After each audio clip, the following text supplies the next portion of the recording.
50% of Americans are 1 to 2 paychecks away from disaster. 28% couldn't survive 2 weeks financially. 29% of those making $100,000 got maybe a month left, or they would be in trouble. 4.2% consumer loans are 30 days delinquent. 4% are already in default.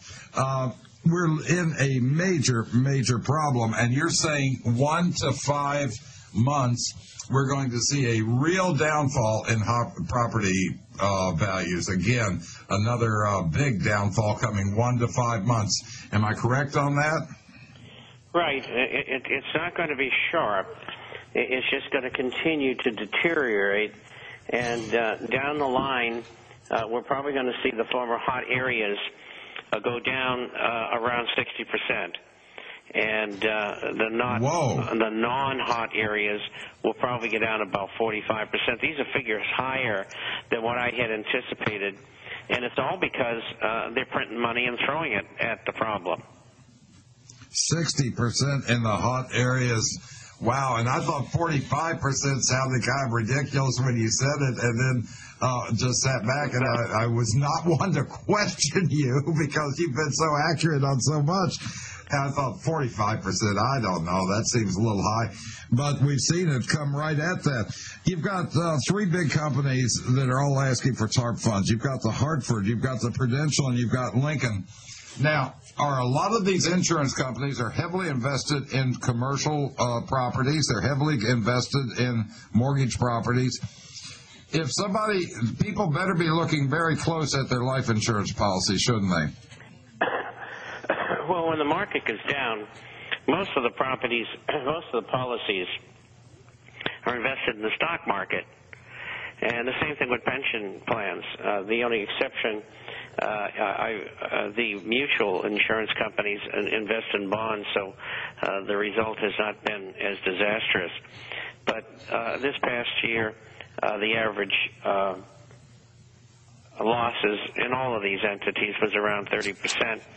And the year before, from July at the top, you're probably looking at 35 to 40%.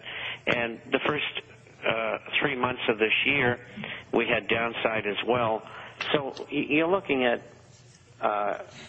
those who are invested in the stock market being off about 40% conservatively. And so that's quite a bit of money. It's in the trillions of dollars that have been lost. And that's going to continue. It's as simple as that. Now, the other thing that you mentioned that I found to be very significant is the ETF shares. A lot of people bought that shares in gold and silver, and you said, hey, they're not what you think they are. Well, in the silver ETF, SLV, it says right in their prospectus or contract that they can use derivatives in their investment procedure, and that would include futures contracts. So we really don't know what they've got, and they're not going to tell us. And they and the GLD, which is the gold ETF, they're lending gold and silver to the U.S. government to manipulate markets. And I'm still not sure that the gold ETF has the gold that they say they have, because they're buying very large amounts of gold, and we can't find out where they're buying it from. It's not showing up. So I have great reservations about whether they really have what they say they have. Talking about, has this been planned?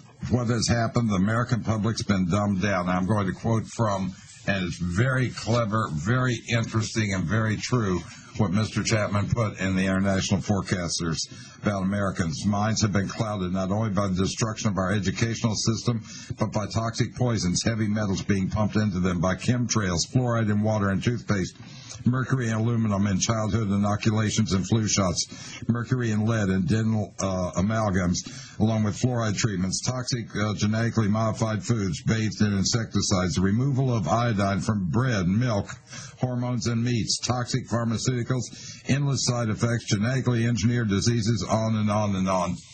this has been a plan. This is part of their plan. But you're saying it's like a runaway train. They had control of it, but it's gotten away from them. They want a one world currency, don't they? They sure do.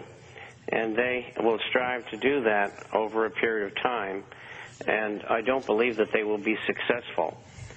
And this is one of their main goals. And, you see this in the meeting they just had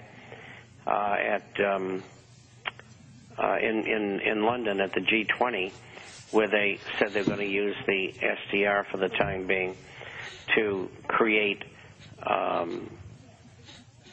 enough money and capital for countries to work with each other.